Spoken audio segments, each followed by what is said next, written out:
ॐ सोमनाथाय नमः।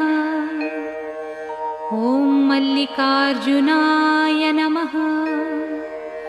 ॐ महाकालेश्वराय नमः। ॐ ओंकारेश्वराय नमः। ॐ वैद्यनाथाय नमः।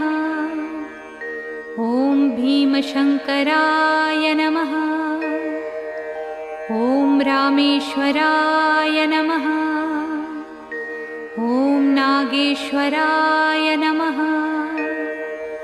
ॐ विश्वेश्वराय नमः। ॐ त्र्यंबकेश्वराय नमः। ॐ केदारेश्वराय नमः। ॐ भुस्मेश्वराय नमः।